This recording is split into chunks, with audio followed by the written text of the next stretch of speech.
kan di IG itu udah ada tuh, terus kalian suruh milih ada sesi 1, 2, dan 3. Nah, di sesi ketiga ini, kita bakalan ngebahas tentang prestasi dan organisasi. Mana sih yang lebih penting? Gitu. Nah, pasti kalian juga udah tahu kan pembicara kita itu siapa. Jadi pembicara kita ini merupakan kakak tingkat kita sendiri dari ilmu dan teknologi pangan yang udah keren banget deh pokoknya. Nah, ini tuh merupakan CV dari beliau. Nah, namanya adalah Kak Deren Tanaka. Jadi, beliau ini tuh merupakan kakak tingkat kita di ITP, di mana beliau ini tuh aktif di organisasi di ITP dan juga akademiknya tuh jalan gitu. Kalau bisa kalian lihat, beliau ini merupakan mahasiswa aktif IPB dengan IPK 3,9 dari 4,0. Wow banget nggak sih teman-teman? Dan organisasi beliau ini lumayan banyak loh, jadi kalian bisa lihat di situ ya. Beliau ini tuh merupakan ketua divisi dari divisi profesi Kimitepa, terus asisten praktikum PKBP juga, sama beliau itu juga moderator seminar nasional di acara LCTIP ke-27. Sedangkan kalau untuk prestasinya sendiri, nah ini tuh ada ya prestasinya beliau itu, ini juga ada banyak banget. Salah satunya adalah Cargill Global Scholarship Program Recipient Batch 6. Dan juga beliau ini merupakan juara 2 dari DSDC EFT 2019. Terus sisanya masih ada banyak banget ya teman-teman, kalian bisa banyak baca sendiri. Terus Kak Deren ini tuh menguasai 3 bahasa. Ada bahasa Indonesia, bahasa Inggris, dan juga bahasa Jepang. Dan hobi beliau ini merupakan membaca, bermain catur, traveling, dan juga mengembangkan produk nih teman-teman. Wow banget ya, dari CV-nya aja tuh udah kelihatan banget makin penasaran gitu buat ngikutin seminar ini gitu. Nah, untuk maaf maksudnya mentoring ini, mentoring banget ini. Nah, untuk mempersingkat waktu, biar kalian makin puas nih dengerin materi dari Kak Deren, kita langsung panggilin aja ya. Jadi ini dia Kak Deren Tanaka. Kepada Kak Deren, saya persilahkan. Oke, thank you ya Riza. Sebentar, share screen dulu. Iya Kak.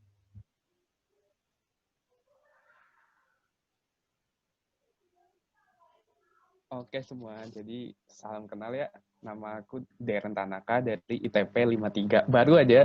Baru banget lulus gitu. Jadi satu hal sih sebelum kita mulai, aku pengen ralat sedikit ya. Mungkin dari aku bukan lebih ke mentoring gitu ya, tapi lebih ke sesi sharing aja gitu kan. Jadi kebetulan nih posisiku kan baru bener-bener fresh banget gitu kan. Jadi udah mengalami semua kegiatan kampus dari semester 1 sampai semester 8 gitu kan. Jadi masih seger gitu dan kayaknya masih bisa relate lah gitu kan sama teman-teman. Jadi kalau mau ada yang ditanya gitu seputar hal-hal di kampus gitu kan, sok aja langsung ditanya. Mau itu tentang mata kuliah, tentang apapun lah yang kalian kepo gitu. Tapi untuk materi hari ini kan harus ada topik nih. Jadi topik hari ini yang mau aku bawain tuh organisasi sama prestasi. Kan banyak tuh yang bilang, pentingan mana sih? Pentingan organisasi atau pentingan ngambis gitu kan? Atau kayak gimana gitu. Nah, ini aku mau coba share sedikit gitu ya dari sudut pandangku gitu. Nanti kalau kalian fokusnya ini tuh lebih ke pasca kampus ya kalau dari aku gitu. Karena kalian melihat organisasi dan prestasi itu jangan dilihat dari saat itu aja, tapi dilihat juga manfaatnya ke depan gitu setelah kalian lulus. Nah, nanti kalian misalnya pas cari kerja itu kira-kira kepake yang mana sih gitu kan, organisasi atau prestasi. Jadi di hari ini ada 5 subtopik ya yang udah aku siapin nih. Yang pertama banget tuh sebelum kita mulai, teman-teman tuh harus tahu dulu gitu. Teman-teman tuh berada di mana sih? Know yourself dulu sebelum ketika kalian memutuskan, aku pengen fokus organisasi, aku pengen fokus prestasi, pengen fokus ngambis gitu kan. Harus tahu dulu kita tuh pengennya apa sih gitu. Itu yang di bab pertama. Terus yang kedua, know what you want. Kalian harus tahu kalian pengennya apa. Yang pertama mengenal diri sendiri, kedua pengennya tuh apa sih? Ketiga, gimana sih melakukan supaya mendapatkan apa yang kita mau, know what to do, terus know how to do it, bagaimana tips-tips ini lebih sharing ke tips-tips gitu sih nanti ini yang bab 4 gitu kan, tips how to survive lah di ITP gitu kalau mau mau mendapatkan experience yang paling maksimal lah gitu. Terus yang terakhir 5 ini bonus konten sih sebenarnya juga pas saya diundang ini juga aku sharing-sharing gitu kan sama anak-anak 53 sama anak-anak 54 gitu kan yang ya udah sempat ngasprak dan sempat berinteraksi sama 55 juga gitu. Ini lebih ke hal-hal yang jangan kalian lakuin deh gitu. Jangan jadi orang-orang kayak gini gitu. Karena jujur ada ini bukannya julid ya atau kayak gimana, tapi maksudnya ada gitu mahasiswa kayak gini dan nyata dan tiap angkatan tuh pasti ada gitu. Jadi kalau mungkin ada di antara kalian yang tiba-tiba tersentil gitu kan, ini kayaknya gue deh gitu. Jadi mungkin bisa dicoba untuk berubah gitu kan. Oke, kita mulai ya dari yang pertama. Dari yang pertama banget nih, yang mau kutekenin tuh dari survei yang kalian isi. Saya memiliki goals yang mau saya capai dalam 3 tahun ke depan. Ini jujur menurut saya ini penting banget gitu kan, makanya yang ngisi 2 atau 3 yang kayak masih belum terlalu yakin gitu kan, ini sebaiknya ini dipikirkan ulang gitu. Kenapa sih goals itu penting banget gitu kan, karena kalau kalian goals-nya nggak jelas, itu tuh kalian juga bingung gitu nanti, aku tuh mau fokus kemana sih gitu kan, aku mau kayak gimana ya, jujur aja kan nggak mungkin ya kalian bisa ngambil semuanya gitu kan, pasti ada hal-hal yang harus kalian tanda kutip korbankan gitu kan, jadi kalian harus pintar-pintar nih milih mau fokus yang kayak gimana sih gitu. Nah itu semua dimulai dengan goals gitu. Jadi ini kan teman-teman 56 baru masuk departemen kan ya semester 3 gitu, jadi ini mumpung masih fresh banget, masih belum dihantam berbagai laporan praktikum yang susah dan lain sebagainya, coba deh kalian sisihkan waktu gitu kan di bikin mind map atau paling nggak mikir gitu ke depan tuh pengennya ngapain sih gitu, karena itu bakal penting banget gitu. Jujur buat aku pribadi pas awal masuk ITP itu juga udah punya goals gitu. Oh, aku masuk ITP ini ada banyak kesempatan, aku pengen nyoba ini, pengen nyoba ini, pengen nyoba ini gitu kan. Nah, dan ya syukur-syukurnya sebagian besar dari goals-goals aku terwujud sih gitu kan di ITP. Nah itu pentingnya kalian punya goals di awal. Kalau kalian nggak punya goals di awal ya nggak tahu kan mau mewujudkan apa. Terus nih juga ini sekedar sharing jawaban ke teman-teman juga ya biar kalian pada tahu gitu. Masing-masing kalian jawabnya apa nih. Yang bisa dilihat sebagian besar jawabnya bekerja di sektor swasta pangan nasional maupun multinasional. Wajar lah ya, kita kan ITP gitu. Nah ini nanti bakal aku gali lebih dalam nanti abis ini gitu. Tapi ada juga nih dari kalian yang mau menjadi PNS, mau bekerja di sektor, mau melanjutkan studi S2. Nah khusus buat teman-teman nih nanti juga aku punya beberapa tips. Buat yang mau melanjutkan studi S2, itu menurutku kalian nggak salah pilih deh di ITP itu banyak banget beasiswa yang yang bisa bikin kalian baru kelar S1 bisa studi di luar S2 dibiayain full tuh kasusnya banyak banget, kesempatannya juga banyak banget deh. Kayak dari kakak tingkatku tuh udah ada 4 atau 5 orang gitu yang dapat full scholarship semua dibiayain, dan teman-teman tuh nggak harus yang dapat beasiswa itu mah yang IPK-nya 3,9, yang IPK-nya 3,8 gitu kan. Enggak kok, yang dapat beasiswa itu IPK-nya nggak sampai 3,5 bahkan. Jadi kayak yang penting kalian mau niat, mau usaha, mau cari tahu, pasti bisa dapat. Terus next, nah ini sebenarnya pertanyaan asik-asik sih. Aku pengen tahu aja sih gimana sih menurut kalian dari 3 ini yang harus difokusin apa gitu kan. Ada yang jawab IPK tinggi pasti cepat dapat kerja, ada yang jawab banyak lomba pasti cepat dapat kerja, ada yang jawab banyak organisasi pasti cepat dapat kerja. Tapi nih teman-teman, nyatanya kalau dari pengalaman aku ya gitu kan yang baru fresh graduate terus mencari kerja gitu, nggak ada jawaban pastinya gitu. Ntar kita bahas juga ini ya nanti di bagian belakang-belakang. Oke, kita lanjut ke yang bab 2 nih, know what you want. Jadi ini nanti aku bagi gitu ya berdasarkan jawaban teman-teman.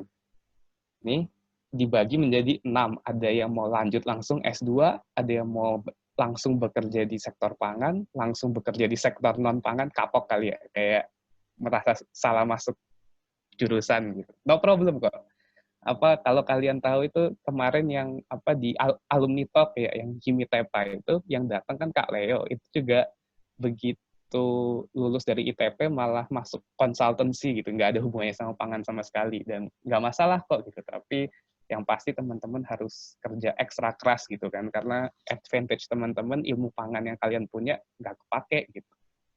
Ntar juga yang mau jadi entrepreneur juga ada PNS dan non-profit sektor.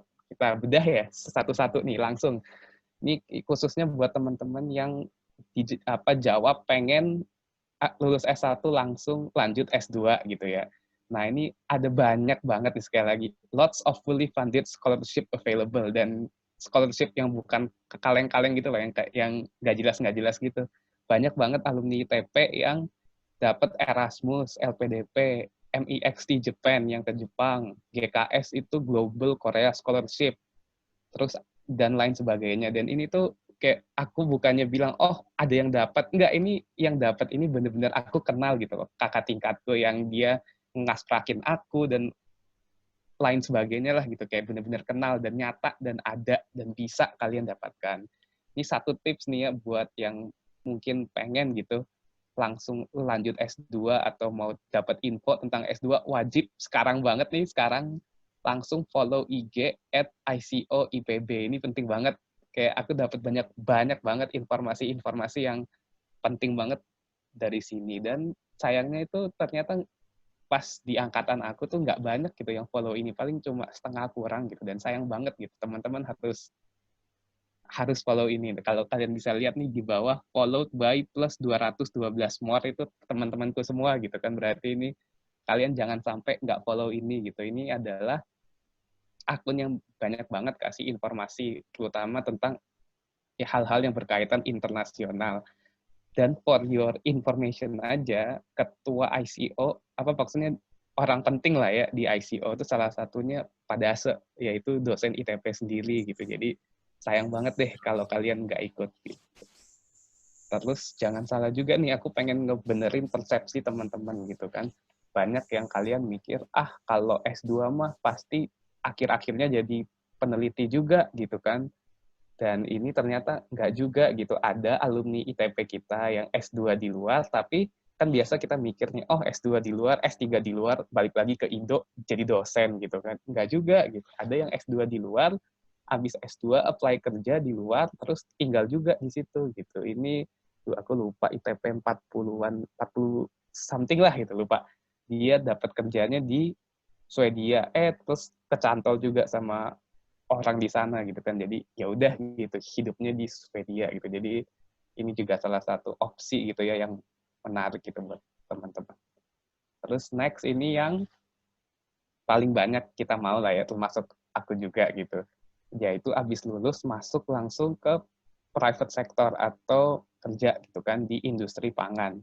Nah, salah satu challenge-nya di sini itu adalah teman-teman bakal butuh banyak banget skills selain akademik doang. Ini nanti aku jelasin lebih lanjut. Kata kuncinya di sini adalah kalau teman-teman mau nanti habis lulus langsung kerja gitu ya di swasta gitu, wajib banget menjadi well-rounded person. Artinya itu teman-teman jangan cuma fokus akademik doang terus yang lainnya nggak ada. Jangan jadi orang yang organisasi doang tapi IPK-nya parah, jeblok gitu kan. Percuma gitu. Ini juga kalau kalian mau kerja nih di sektor swasta, nih yang aku tekanin harus banyak banget punya pengalaman, terutama pengalaman magang. Terus kalau ini tuh juga kalau teman-teman masih bingung gitu kan, aduh ntar habis lulus mau ngapain sih gitu ya. Saran aku pribadi nih yaitu coba dulu gitu kan kerja di industri pangan di swasta gitu kan. Nanti dari situ teman-teman bisa dapat feeling, oh rasanya kerja sebagai seorang profesional tuh kayak gini gitu loh kan. Jadi tahu gitu kalau suka ya mangga lanjut jadi profesional. Kalau kayaknya nggak srek gitu kan, nggak suka di perintah-perintah, berarti nanti mulai bisa mikir gitu kan jadi buka bisnis, buka usaha, dan lain sebagainya. Nah, ini advantage ada di kalian. Kenapa? Karena kan nanti tuh kalian di ITP bakal punya banyak banget technical knowledge. Pokoknya tuh kalau kalian masuk ke industri pangan, biasanya tuh, dan apalagi kalian ITP, itu prioritas banget sih pasti gitu kan, dibanding yang misalnya teknik industri, teknik mesin, teknik kimia gitu kan. Kalau kalian apply ke industri pangan dan kalian anak ITP, itu udah ada satu advantage buat kalian gitu. Terus ini next juga nggak menutup kemungkinan nih buat teman-teman mungkin yang merasa salah jurusan atau muak gitu kan, kecemplung gitu di dunia pangan. Ada kok orang-orang kayak gitu. Nggak masalah juga gitu. Sama kok kayak tadi, ini kan berarti bekerja di swasta gitu kan, tetap harus menjadi well-rounded person, harus punya, jangan, nggak boleh cuma fokus di satu sisi doang gitu, harus punya banyak pengalaman yang lain juga. Tapi kuncinya di sini adalah teman-teman kalau mau di yang non-pangan harus bekerja ekstra keras lagi buat equip diri sendiri dengan berbagai ilmu gitu. Karena kan ini nggak ada hubungannya sama pangan ya, berarti apa yang membedakan teman-teman sama sekian ribu orang lainnya gitu kan. Kayak istilahnya kalian sama aja lah gitu kan, berarti kalian harus bekerja ekstra keras supaya ada skills yang bisa membedakan kalian gitu. Jadi kayak skills pangan kalian, advantage kalian tuh hilang gitu kan kalau kalian masuk ke sektor non pangan. Ada juga nih beberapa yang jawab mau langsung jadi entrepreneur yang buka usaha gitu kan. Tapi satu kuncinya di sini adalah yang namanya usaha gitu ya. Yang pasti kan perlu modal awal gitu. Ya sebenarnya kalau ngomong bisa sih gitu kan cari pinjaman buat buka usaha, tapi itu kan sangat riskan ya. Kalau misalnya usahanya nggak jalan terus bangkrut, pinjaman kalian gimana gitu kan. Jadi kalau mau jadi pengusaha langsung pasca kampus tuh emang ya kita bicara fakta aja gitu kan. Teman-teman bakal butuh seenggaknya harus punya modal gitu. Dan sebisa mungkin jangan berhutang. Resikonya cukup besar. Nah, ini tapi positifnya adalah teman-teman bisa bebas gitu kan, bebas ngatur waktu, nggak usah masuk kantor, nggak usah bangun pagi jam 6 gitu. Kalian benar-benar teman mandiri gitu kan. Tuh. Tapi tips, bukan tips sih, sekedar saran gitu ya dari aku buat teman-teman yang belum sepenuhnya yakin gitu kan, belum benar-benar fix banget banget banget jadi entrepreneur. Saran aku sih coba kerja dulu selama beberapa tahun gitu kan buat cari pengalaman, buat ngerasain gitu loh. Oh, rasanya kerja tuh kayak gini gitu. Kalau misalnya nggak cocok, ya udah gitu kan. Tapi paling nggak pengalaman itulah yang berharga gitu. Toh juga nanti kalau teman-teman membesarkan usaha itu kan juga menjadi sebuah industri juga kan, sebuah usaha itu, dan ilmu-ilmu di situ bisa didapatkan juga, bisa belajar gitu sambil bekerja, sambil belajar. Karena nanti kan di usaha bukan cuma ilmu pangannya doang ya, ada banyak ilmu lain, ilmu finance, ilmu HR, dan lain sebagainya. Terus buat teman-teman nih yang mau jadi PNS habis lulus, biasanya sih ini karena di budaya Indonesia kan ada semacam prestis gitu ya kan, dan emang biasa PNS tuh kerjanya gimana ya, lebih secure gitu, lebih aman, jarang banget yang kalau kalian nggak aneh-aneh gitu kan jadi PNS, jarang banget dipecat gitu kan. Kalau kalian kerja di swasta gitu kan, ya kalau performa teman-teman kalah dibanding yang lain, bisa jadi gitu kan, di-kick gitu. Nah, ini juga PNS, tapi satu kuncinya nih yang aku harus kasih ujangan gitu ke teman-teman.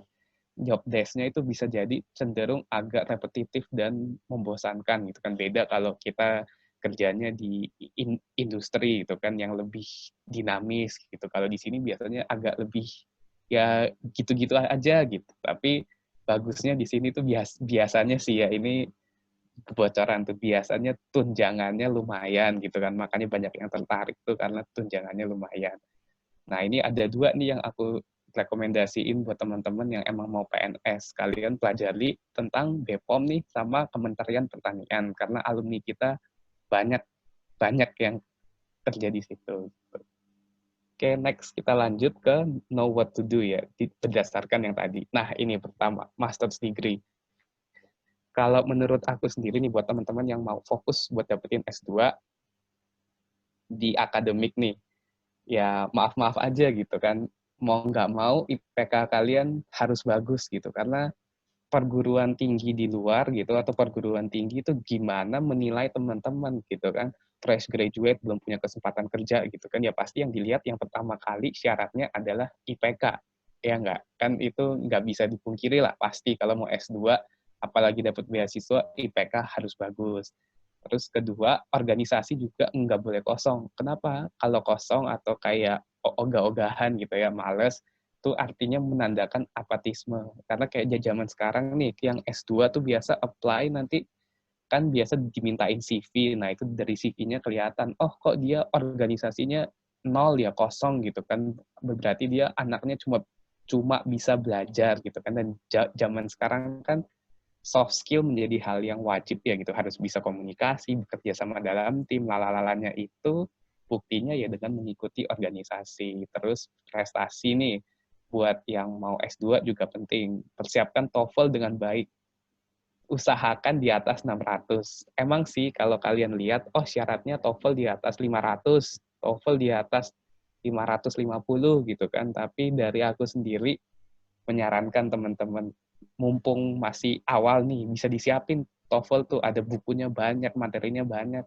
Karena kalau bisa di atas 600 tuh berarti teman-teman udah jauh di atas aplikan yang lain gitu kan. Jadi kesempatannya juga semakin besar. Terus banyak juga ikut conference atau lomba-lomba gitu kan buat plus point untuk menunjukkan bahwa jiwa teman-teman nih ada di akademik gitu, tertarik untuk melanjutkan ke S2. Tipsnya itu coba cari persyaratan-persyaratan dari tingkat 2, karena kan tiap beasiswa, tiap perguruan tinggi kan syaratnya beda-beda. Nah, kalau kalian udah tahu dari sekarang, bisa dipersiapkan gitu. Balik lagi, ini pentingnya kalian punya goal, punya tujuan dari awal. Terus ini buat kalian yang mau kerja di private sector. Nah, ini agak beda. Kenapa semuanya aku ijoin? Karena balik lagi, kalau kalian mau menjadi profesional nih di zaman sekarang, mau nggak mau tuh kalian harus bisa semua gitu. Jack of all trades. Jangan sampai ada salah satu yang istilahnya kosong gitu. Dari akademik nih, ini diceritain kakak kelasku sih yang banyak nih. Kalau akademik tuh kalau kalian cari kerja nih, yang bilang IPK sama sekali nggak penting itu bohong besar. Jadi pertama tuh biasa kalau seleksi, biasa kan seleksi IPK kan. Pokoknya ada beberapa gitu perusahaan yang ngelihat, oh IPK di bawah 3 atau di bawah 2, sekian, dibuang langsung gitu. Walaupun teman-teman organisasinya banyak, prestasinya banyak, tapi kalau dari IPK aja nggak cukup, ya dibuang gitu. Emang pahit gitu. Dan ini kalau teman-teman ada beberapa yang punya LinkedIn gitu ya, udah cari-cari mulai tahu gitu kan, lowongan kerja itu benar IPK biasa syaratnya di atas 3, di atas 3, di atas 3 gitu. Dan tapi jangan salah, IPK itu hanya mengantarkan pada tahap interview. Nah, habis dari tahap interview ini baru digali lagi gitu kan, teman-teman tuh orangnya kayak gimana sih, organisasinya gimana gitu. Karena kan kayak sekarang perusahaan startup, perusahaan pangan kan semua butuh orang-orang yang bisa memimpin gitu kan. Karena nanti kalian pas begitu kerja juga nggak akan kerja sendiri, kan akan bekerja sama dengan banyak pihak gitu kan. Dan biasanya sih ini anak pangan gitu ya, kalau kerjanya di industri pangan, biasanya itu starting position-nya langsung supervisor gitu, bukan ada juga sih yang dari staff biasa gitu, tapi beberapa ada kalian langsung dimasukin supervisor dan tugas kalian itu adalah menghandle tim kalian yang timnya itu biasanya operator gitu kan, anak SMK dan lain sebagainya. Jadi kalian begitu masuk udah di posisi yang mimpin gitu. Jadi teman-teman harus punya track record gitu. Oh, aku tuh pernah memimpin teman-temanku pas organisasi gitu kan. Sebisa mungkin coba deh gitu. Minimal sekali aja menjabat jadi ketua, entah ketua apapun gitu kan. Kalau ketika teman-teman ada di posisi ketua tuh pasti banyak banget pelajaran yang bisa didapatkan. Terus prestasi juga jangan lupa TOEFL dan IELTS gitu. Ada beberapa uh, industri juga gitu kan yang mempersyaratkan harus punya TOEFL gitu. Terus nggak ada salahnya sih ikut lomba sesekali. Kenapa? Kuncinya tuh bukan menang lombanya. Kuncinya itu adalah di skill bagaimana saat lomba kan biasanya teman-teman harus presentasi kan. Nah, presentasi ini adalah skill yang sangat-sangat sangat penting gitu. Apalagi nanti pas di proses apply kerja ada yang interview, ada yang FGD gitu kan, terutama focus group discussion. Nah ini tuh kalau teman-teman nggak ada pengalaman gitu kan, pasti bengong, cengok. Gitu. Jadi penting juga sesekali ikut gitu kan, biar tahu gitu. Terus tipsnya nih, pro tip zaman sekarang itu udah banyak banget kalian dengan mudah mendapatkan akses yang namanya magang. Di zaman aku dulu tuh masih agak susah gitu kan. Tapi zaman sekarang apalagi dengan banyaknya startup di sana sini gitu kan. Kalau teman-teman ada waktu luang, ikutilah internship gitu. Kenapa? Karena di persyaratan kerja nanti biasanya kan 90% lah gitu kan mempersyaratkan teman-teman punya pengalaman sebelumnya gitu kan. Nah, ini pengalaman internship tuh yang membedakan teman-teman sama fresh uh, lulusan yang lain gitu. Apa yang membedakan teman-teman yang jadi strong point teman-teman yaitu karena pernah mengikuti internship gitu. Lanjut ya ke entrepreneur. Nah, yang udah fix jadi pengusaha nih bukan berarti juga Wallace lah gitu kan udah fix gua mau usaha IPK bodoh amat lah gitu kan. Tapi jangan berpikiran kayak gitu teman-teman. Usahakanlah kalau bisa di atas 3 gitu kan. Nggak susah kok gitu dapat IPK di atas 3 di ITP gitu. Kayak ITP tuh nggak sesusah yang kalian bayangkan gitu. Kalau niat pasti bisa di atas 3. Kenapa gitu kan? Ini tuh sebenarnya ngajarin kalian buat punya plan B sih, buat backup plan. Oke, kalian bisa yakin banget gitu kan, tapi namanya hidup nggak ada yang tahu gitu kan. Nah, misalnya amit-amit kalau ada kenapa-kenapa, kalian tuh masih punya backup plan gitu. Oh, masih bisa kerja gitu kan misalnya. Kalau misalnya ada hambatan di usahanya. Lah kalau IPK-nya 2,0 gitu kan, susah gimana gitu kan. Jadi ya nggak usah bagus-bagus banget, tapi jangan jelek juga gitu. Terus lebih fokusin ke organisasi, karena kan kalau usaha yang namanya koneksi penting ya gitu kan, dan koneksi dan bagaimana cara menjadi seorang pemimpin yang baik gitu. Nah itu semua didapatkan kalau kalian fokus di organisasi. Terus buat masalah prestasi, nggak ada salahnya juga ikut bisnis model competition ya, BMC atau business case gitu kan sekarang juga semakin banyak gitu kan. Dan itu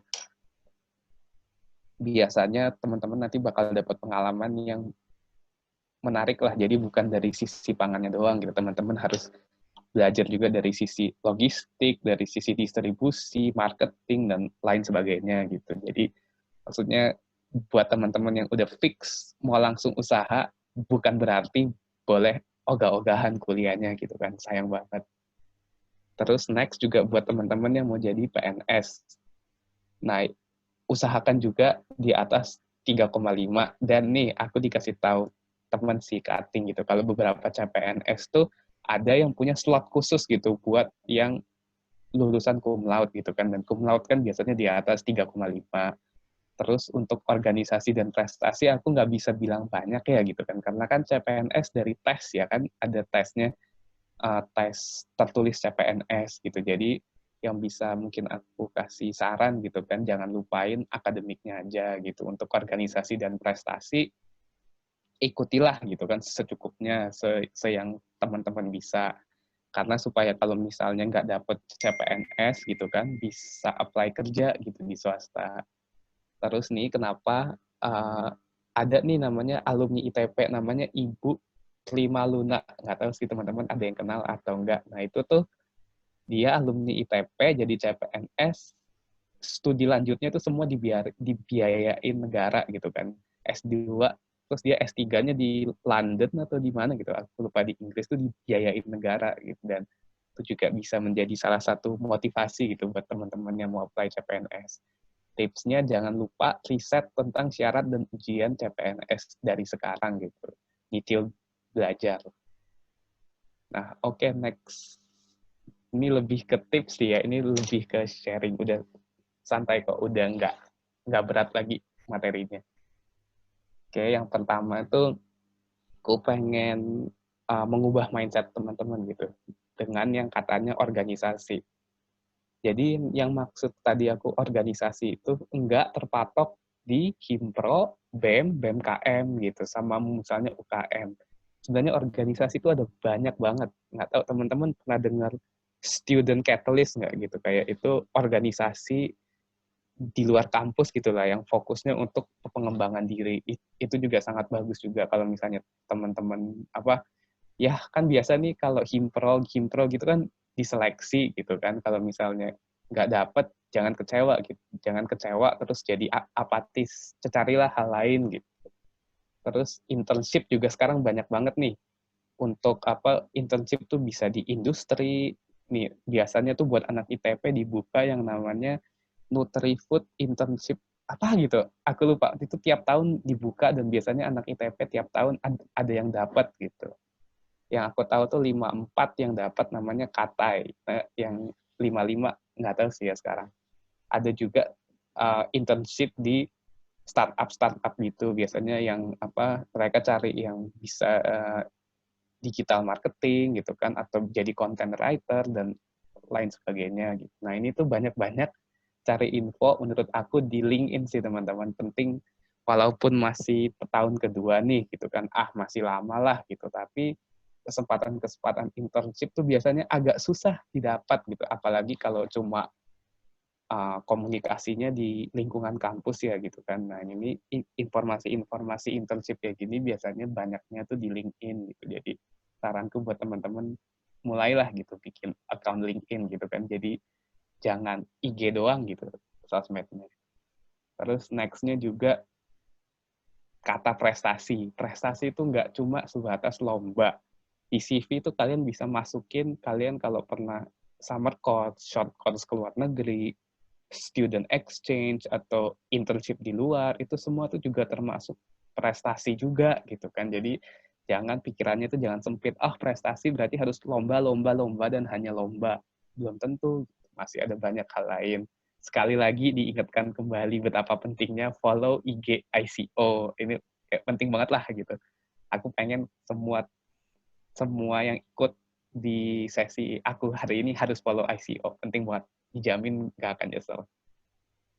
Oke, terus tips selanjutnya nih adalah buat study group atau study circle yang sesuai dengan teman-teman. Jujur aja nih, pelajaran di ITP ada banyak yang tanda kutip nih, jackpot. Jadi kecuali teman-teman adalah anak super jenius, ya sebaiknya carilah teman yang sesuai buat belajar bareng. Karena dari pengalaman aku pribadi, kalau belajar bareng itu bakal lebih mencerahkan gitu kan. Jadi kalau ada yang nggak ngerti, teman kamu bisa jadi ngerti gitu, saling membantu. Kayak di angkatan aku sih biasa ada gitu kayak biasa kalau udah mau ujian nih biasa tuh bertiga berempat menyendiri gitu kan belajar belajar. Ini bukannya ngajarin apa? Bukan ngajarin supaya egois atau apatis gitu ya, cuma sama si circle itu doang. Tapi ini khusus circle buat belajar gitu. Kalau ujian, kalau nggak ujian mah ya main sama semuanya gitu kan. Tapi kalau udah buat ujian, saranku sih cari teman-teman nih yang kalian klop gitu kan. Kayaknya enak nih dia buat diajak belajar bareng. Terus ya udah belajar sama circle itu karena dampaknya cukup signifikan gitu kan. Terus next-nya nih, jangan deadliners. Nih, ini juga penting nih. Akhir-akhir ini tuh, kalau di zamanku ya, di zamanku tuh masih menitik beratkan ujian. UTS, UAS tuh bobotnya 35-40%. Berarti kan tugas paling cuma 20% gitu kan. Nah, tapi itu makin ke bawah, makin sekarang, terutama di zamannya teman-teman, tuh lebih banyak dititik beratkan ke nilai tugas gitu kan. Tugasnya tuh kadang ada yang 40% gitu, ada yang 35% dan jadinya setara sama nilai ujian gitu. Dan ini sih menurut aku untuk membantu teman-teman juga gitu kan. Tapi sayangnya tuh banyak yang nganggep remeh gitu kan. Apaan sih tugas, bodo amat lah gitu kan, ngasal aja gitu. Nah, banyak kejadian nih yang tugasnya ngasal-ngasal-ngasal, sama dosen jadi kasih nilai yang ngasal juga gitu kan, dikasih 60, 55 gitu. Jadi itu 40% nilai teman-teman malah 60 gitu kan, bukan yang ngebantu malah menjatuhkan gitu. Jadi uh, jangan ngasal kalau dikasih tugas-tugas gitu kan, terutama tugas-tugas yang tugas komprehensif ya yang buat satu semester gitu kan. Nah, itu dikerjakan dengan sungguh-sungguh gitu, sayang banget. Dan jangan deadliners, karena kalau deadliners gimana mau bikin tugas yang berkualitas. Gitu. Oke, terus terakhir nih dari aku, ini lebih ke ini sih, lebih ke tips-tips aja gitu. supaya nggak jadi public enemy ya istilahnya gitu kan. Kayak ini tuh ada gitu orang-orang kayak gini dan sebisa mungkin teman-teman jangan deh kayak gini gitu karena nggak enak aja. Nih yang pertama nih anak ITP beberapa tuh pasti ada yang namanya si tukang cabut yang kerjanya tuh minta bantuan teman, nyalin tapi sendirinya tuh jarang banget kontribusi. Itu bilangnya selalu, aduh punten ya lagi di luar nih gitu kan, tapi biasanya lagi di luarnya itu di Transmart. Terus pas praktikum gabut, ngerjain laporan juga gabut gitu kan. Kan biasa ngerjain laporan sendiri-sendiri nih, tapi nanti di semester-semester akhir terus tingkat-tingkat atas ada tuh yang laporannya berkelompok. Toh juga biasa datanya juga berkelompok gitu kan. Jadi intinya cabut tuh boleh, tapi jangan nyusahin teman. Kontribusi dulu, baru boleh mikir yang lain. Yang pertama. Terus yang kedua adalah si sibuk 24 jam. Ini biasanya yang manusia-manusia organisator, tapi organisatornya yang agak-agak nggak bener gitu. Ada nih kejadian 55 ke 54, 54 ke 53 gitu kan. Yang bilang, Kak, ini sebelum ditagih dia udah bilang dulu, Kak, aku nggak kumpul laporan ya, minus aja nggak apa-apa, soalnya lagi sibuk ngurus X gitu kan. Kalau bayangin deh kalau teman-teman yang jadi abstrak gitu kan, gimana gitu rasanya baca kayak gini, kayak istilahnya nggak dihormatin gitu kan, kayak masa abstrak yang harus mengerti kalian gitu. Laporan itu kan adalah tanggung jawab kalian gitu. Nah ini biasa orang-orang kayak gini nanti lapraknya numpuk semua di akhir sebelum ujian nih. Terus kan udah telat lama gitu kan, ya udah dikasih nilai minimal sama asprak. Padahal nilai laporan tuh sangat-sangat mendongkrak, apalagi buat matkul-matkul yang susah gitu kan. Jadinya dapatnya biasa BC, dapatnya C gitu kan. Sayang gitu. Intinya itu adalah organisasi sangat boleh, tapi tetap bertanggung jawab sama tugas ya. Jangan jadikan kesibukan organisasi sebuah alasan untuk kemalasanmu. Ini biasanya penyakit yang di tiap angkatan ada gitu. Dan sebisa mungkin janganlah jadi orang kayak gini. Ambil organisasi-organisasi itu yang emang sesuai sama kemampuan kita gitu. Jangan semua diambil terus overload, kita capek dan akhirnya malah korbanin teman sendiri gitu kan. Terus ini juga nih ada si ambis nggak tahu diri ini biasanya yang pintar banget gitu kan lomba ke sana ke sini ke kemana-mana gitu. Tapi dia lomba-lomba kayak gitu biasanya tuh malah nyusahin teman-temannya dan aspraknya sama tuh suka laporan juga. Kak, aku nggak kumpul laporan ya, minus aja lagi sibuk nyiapin lomba gitu. Terus biasa kalau kerja kelompok nggak pernah nongol, nggak kerja. Terus praktikumnya bolong, bodo amat, sampai yang nyariin tuh aspraknya gitu kan. Dia saking sibuknya lomba kesana kemari, dilupain gitu semua kewajiban-kewajibannya kuliah dan praktikum sampai yang pusing aspraknya juga. Ini juga jangan gitu kan. Lomba tuh boleh, tapi tetap bertanggung jawab ya sama tugas gitu. Lomba tuh istilahnya secukupnya lah gitu kan. Jangan sampai semua lomba yang lain-lainnya dilupain. Itu sih akhir kata nih aku pengen nyampein buat ngejawab pertanyaan teman-teman ya. Buat ngejawab slide yang di awal tadi.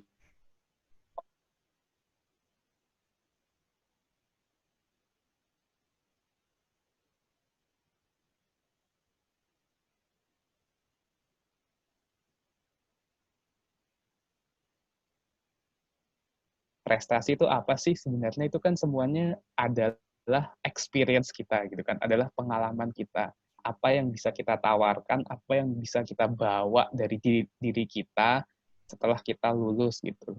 Pasti nih, kalau setiap interview jarang banget kan yang tanya, hampir nggak ada yang nanya, coba sebutin kamu pas kampus organisasi apa gitu kan, atau coba sebutin pas kampus kamu pernah menang lomba apa aja. Nggak ada yang gitu. Semua tuh biasa kalau nanya kayak gitu, pertanyaannya adalah please tell me about your experience. Pasti experience gitu. Nah, itu experience ini konotasinya luas gitu kan. Dan sebisa mungkin tuh teman-teman tunjukin gitu bahwa selama kampus itu aku tuh udah pernah menjalani banyak hal loh gitu kan. Jadi aku tuh selama kampus tuh bukan cuma fokus di ini doang gitu. Aku bisa maintain akademik bagus, pernah sekali dua apa beberapa kali ikut lomba dan punya pengalaman organisasi juga gitu. Dan ketika teman-teman bisa jawab itu sebagai satu kesatuan gitu, kayak teman-teman berarti memiliki tanda kutip segalanya gitu ya, memiliki dari semua sisi. Nah itu akan sangat membantu teman-teman nanti habis di dunia pasca kampus. Itu sih dari aku, materinya nggak usah panjang-panjang, kita ngobrol aja ya di sesi tanya jawab gitu.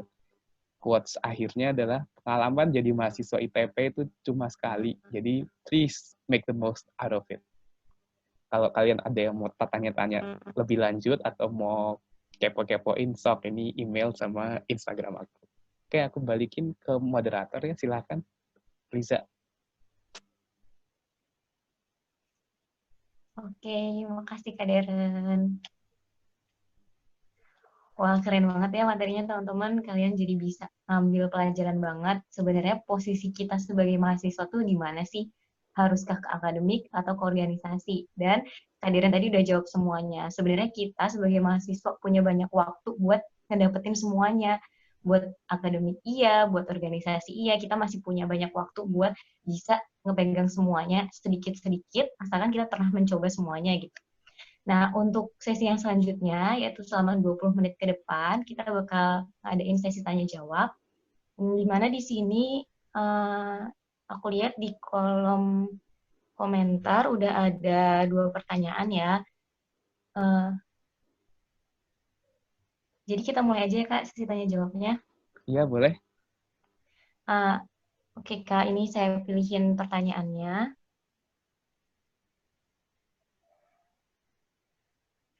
Nah, ini pertanyaan yang pertama dari Talita, ITP 56. Pertanyaannya, kira-kira apa aja sih Kak yang harus dipersiapkan untuk bisa mendapatkan beasiswa Cargill atau student exchange?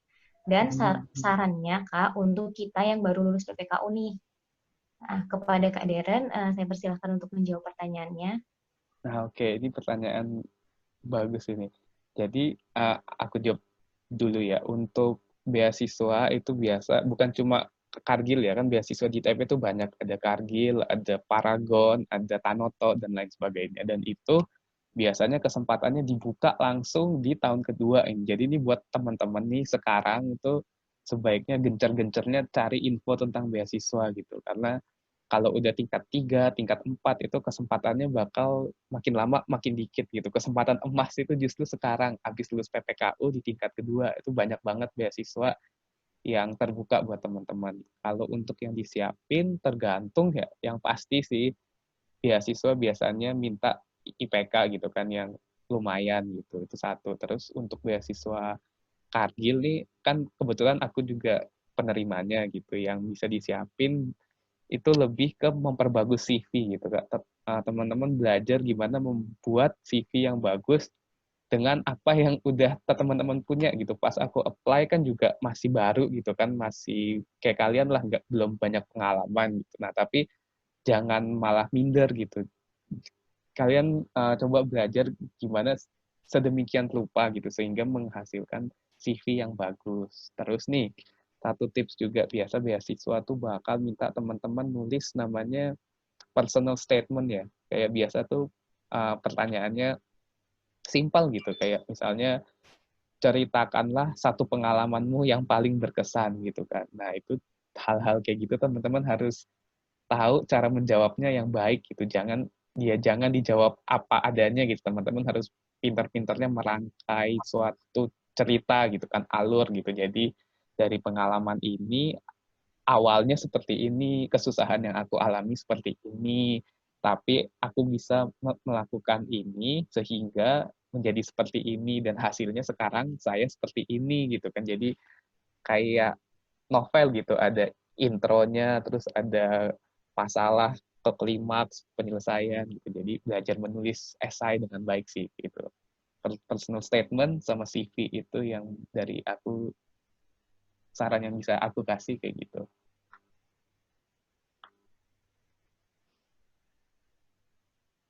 Oke, udah kejawab ya. Jadi dari Kak Deren itu kita suruh perbaikin CV sama gimana personal kita nanti pas ditanya-tanya saat interview. Nah, untuk pertanyaan selanjutnya, Kak,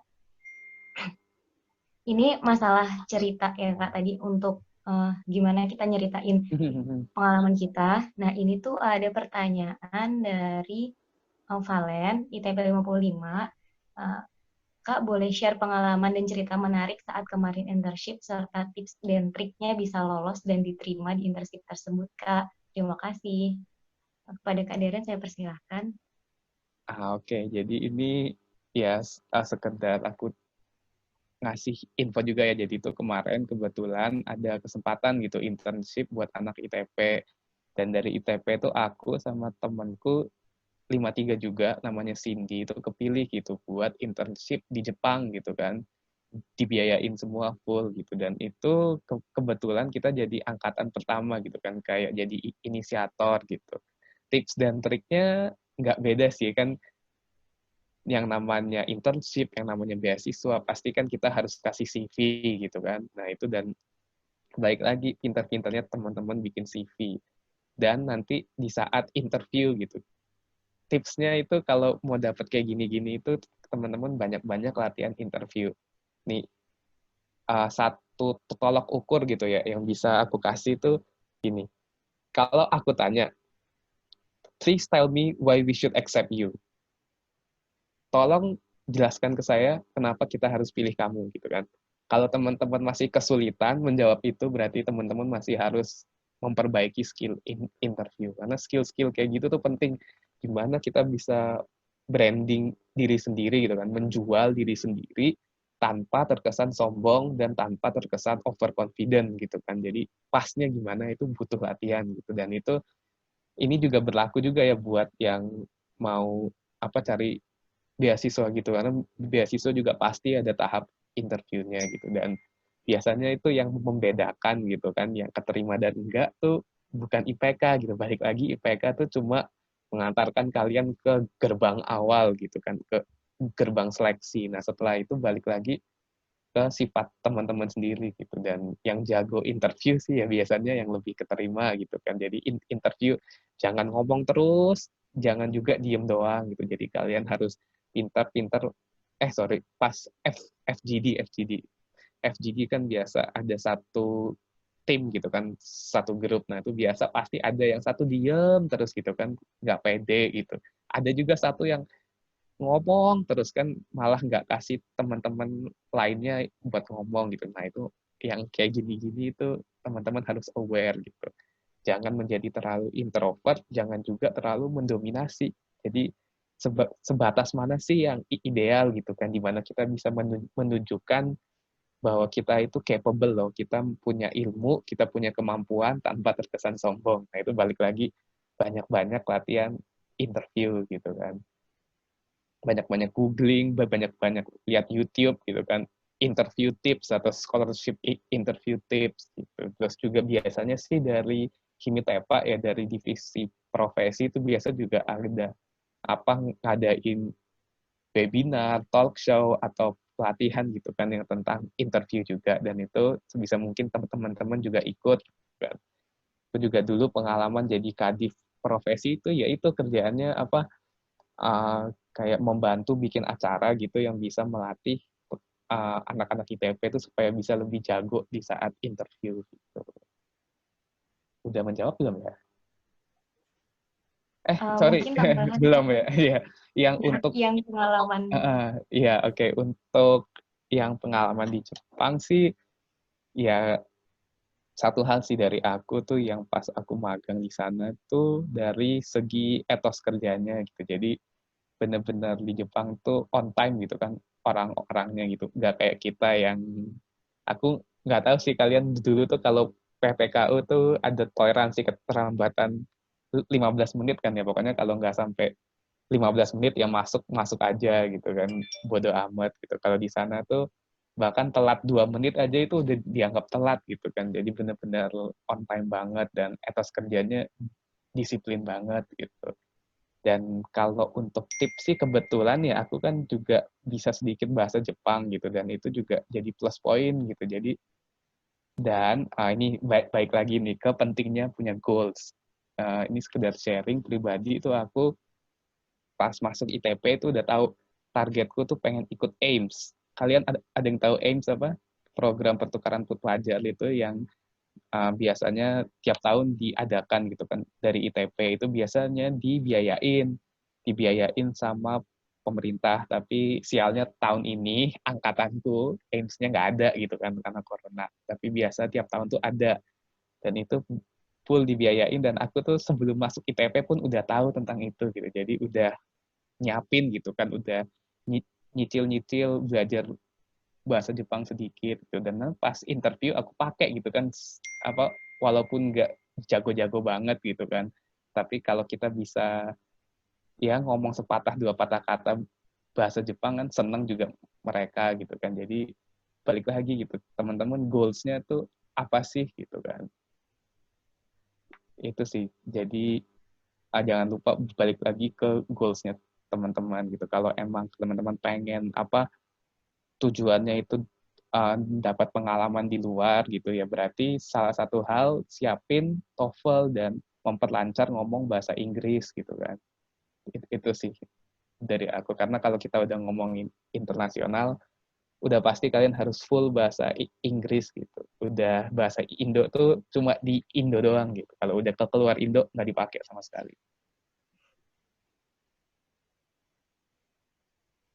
Oke Kak, makasih buat jawabannya. Wah, jadi bener-bener ini ya Kak, kalau misalnya di luar negeri tuh kita harus ngikutin budaya mereka, harus tepat waktu, nggak bisa kayak waktu ngaret-ngaret di Indonesia lagi ya. Iya, iya, betul. Terus ini ada pertanyaan selanjutnya dari, kan tadi udah sharing tentang pengalaman prestasinya atau pengalaman di luar negerinya. Nah, ini ada pertanyaan dari Fatan, ITP 55. Sore Kak Deren, boleh share pengalaman tentang menjadi kadif di suatu organisasi? Boleh tahu suka dukanya dan pengalaman menarik dan ilmu yang bisa didapat di organisasi itu, Kak. Terima kasih. Nah, kepada Ah, Kak Deren, silakan dijawab. ya oke. Jadi mungkin aku cerita dari pengalaman aku jadi kadif profesi ya, kadif himit profesi itu selama 1 tahun. Suka duka sih pasti ada, apalagi kalau kalian jadi ketua harus tiap tuh kan yang namanya telapat gitu kan, banyak rapat, kadang rapat sampai malam gitu. Nah ini satu hal kan, kalian tuh apa nggak mungkin cuma hidup untuk berorganisasi gitu kan, kalian juga harus ngurusin akademik kalian gitu kan, harus kerjain laprak dan lain sebagainya gitu. Jadi itu maksudnya bukan hal yang mustahil untuk kalian ngebalance semua itu. Itu apa nggak harus orang jenius kok, nggak harus pintar kok buat bisa uh, untuk menyeimbangkan ketiga itu. Yang penting itu di sini aku belajar time management sih. Jadi kita tahu sendiri kan budaya kita kalau rapat tuh ngalor ngidul 4 jam, 5 jam di FCIK, di CKNT gitu kan sampai kelamaan gitu. Nah itu sebisa mungkin dikurangin lah kayak gitu gitu kan. Jadi jelas, oke kita rapat 1,5 jam doang ya, agendanya ini.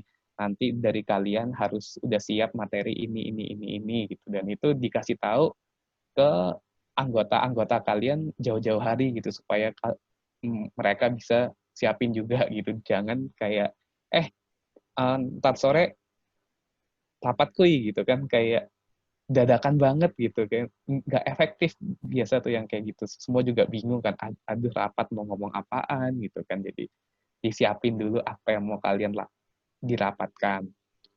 Itu satu ya, jadi belajar banget tentang time management sih. Itu justru semakin kalian petanda kutip sibuk gitu kan, semakin kalian ngehandle banyak hal, misalnya organisasi, tugas, akademik, teman-teman bukannya apa akan menjadi lebih pintar gitu dalam memanage waktu gitu kan. Kalau time managementnya bagus tuh malah malah nih ada beberapa sih ini teman-temanku juga, aku nggak ngerti gimana makin apa dia organisasinya banyak banget tapi tetap IPK-nya bisa 4 gitu kan. Itu jadi ya bukan hal yang mustahil lah gitu.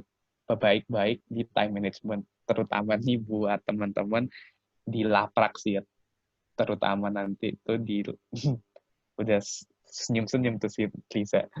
Jadi itu di ITP itu kalian ya pasti akan berhadapan 100% dengan yang namanya laprak gitu kan. Nggak tahu sih sekarang masih harus tulis tangan atau enggak gitu, dan itu benar-benar penting gitu.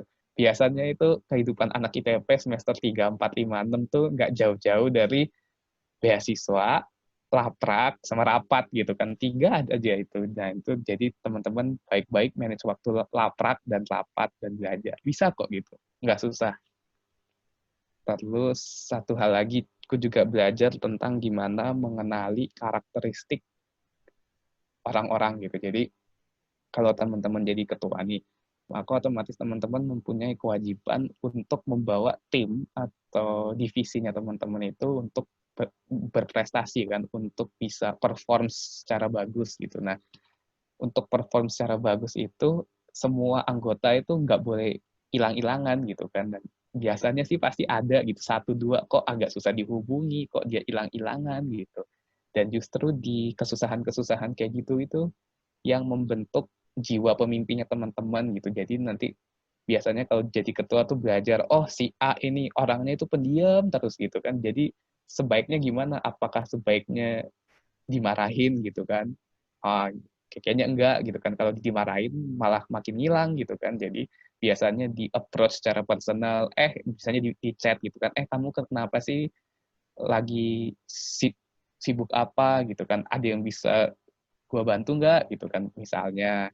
Nah, ada juga nih teman apa anggota yang biasanya tuh ribut gitu kan, ngomong terus kayak bacot lah istilahnya gitu, bacot tapi kagak pernah kerja gitu kan, ada juga. Nah itu biasa orang-orang kayak gitu tuh kalau diomongin baik-baik itu ada yang ada yang masuk, ada yang enggak gitu. Jadi harus pinter-pinter juga kapan saatnya kita tegas gitu, tanda kutip kita ngelabrak staff kita gitu supaya kerjanya benar, kapan kita harus menjadi seorang sosok yang baik, yang kalem, yang approachable gitu kan. Jadi ini bukannya ngajarin kalian buat marahin staff kalian gitu ya, bukan, tapi lebih ke bagaimana teman-teman tuh nempatin diri. Oh, kalau orangnya A, maka aku harus kayak gini. Kalau orangnya B, maka aku harus kayak gini gitu. Dan itu cuma bisa didapetin kalau teman-teman pernah jadi ketua gitu kan, dan itu menurutku penting banget mau dipakai dimanapun, bahkan sampai di dunia kerja pun. Oke, mungkin 2 itu aja sih yang paling berkesan buat aku.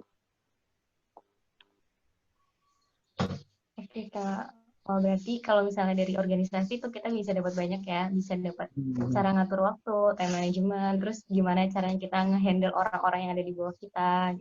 Keren banget Betul, sih betul. jawabannya Kak Deren. Nah oke, ini untuk pertanyaan terakhir ya Kak, karena udah mau 20 menit kita sesi tanya jawab, jadi ini pertanyaan terakhir. Nah ini pertanyaannya cukup panjang, tapi aku singkat aja. Jadi dari Kirina, ITP 56.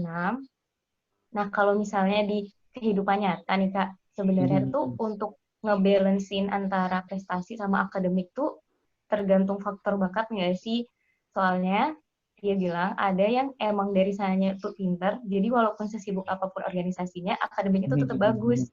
Sedangkan ada juga kan orang yang kayak nangkep pelajarannya itu susah. Nah, itu gimana cara ngehimbangin semuanya, Kak? Terima kasih.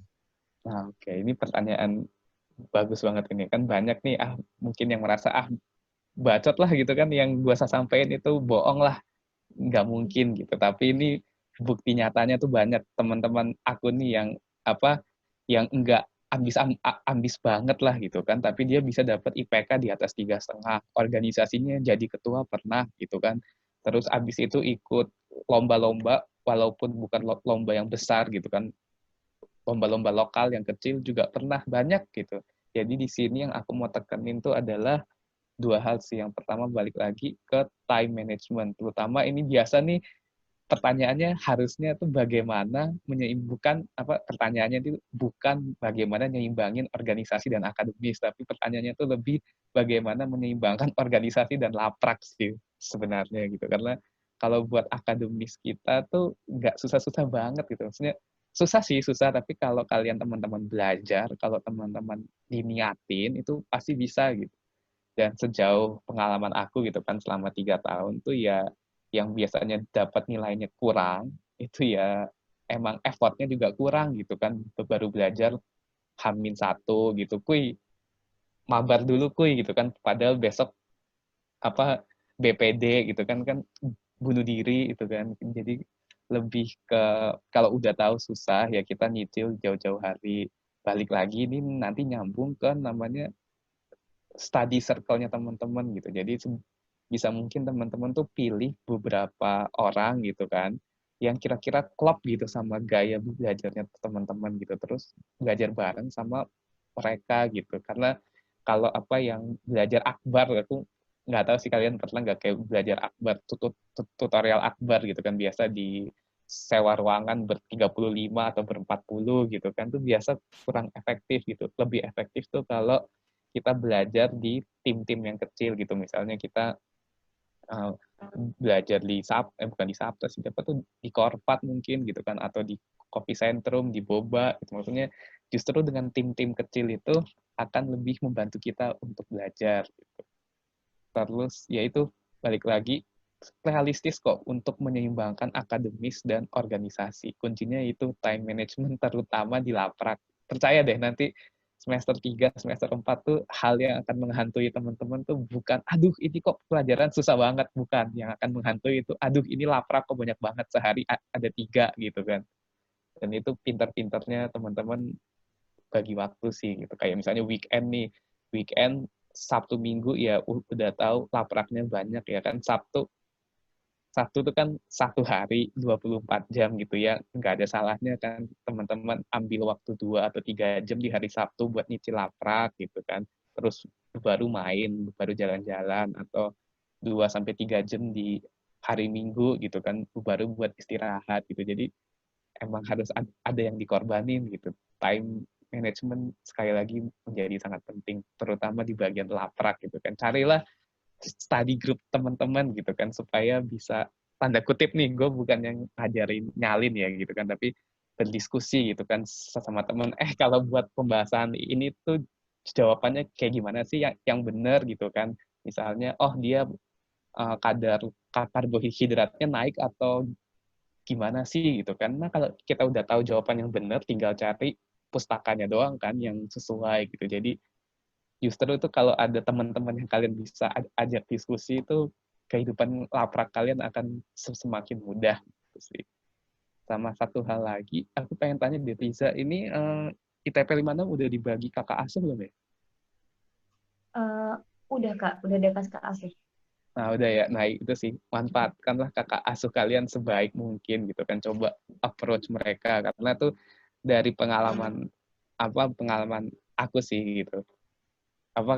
Jujur kakak asuh, program kakak asuh gue nggak nggak gitu jalan gitu kan. Dan kadang tuh gue suka iri gitu melihat teman gitu kan, kok dia bisa dapat master sih gitu kan, kok bisa ini kan, hidupnya enak gitu kan. Itu jadi sebenarnya itu ya salah gue sendiri sih gitu kan, karena nggak terlalu dekat sama kakak asuh gitu. Jadi cobalah kalian approach gitu kan, karena itu adalah satu kakak tingkat yang emang udah di sistem per ITP-an inilah, yang udah spesial di-assign buat ngejagain teman-teman gitu kan, buat membimbing teman-teman gitu.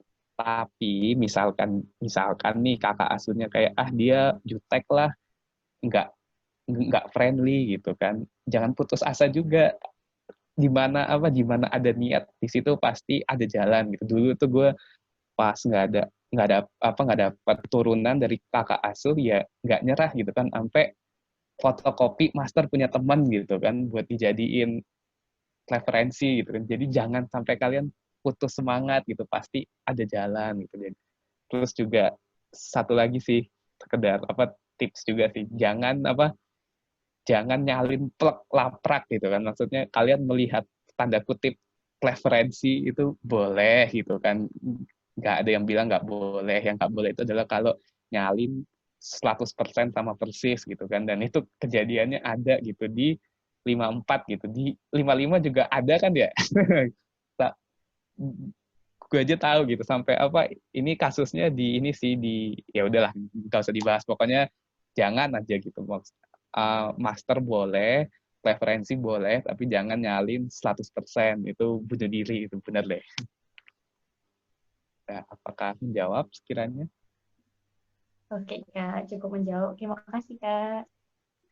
Nah itu tadi ya Kirana. Jadi realistis kok buat nyimbangin keduanya antara organisasi sama akademik. Tergantung kita gimana ngatur waktunya, sama kita ngambil kesempatan nih kemudahan-kemudahan yang udah kita dapat kayak program kakak asuh dari Baur ini. Jadi kalian bisa manfaatin kakak asuh buat tanya-tanya biar kalian tuh lebih paham lagi sebenarnya di ITP itu bakal ngapain aja. Gitu. Nah, Kak, sesi tanya jawabnya udah selesai nih. Terima kasih buat waktunya udah nyempetin untuk datang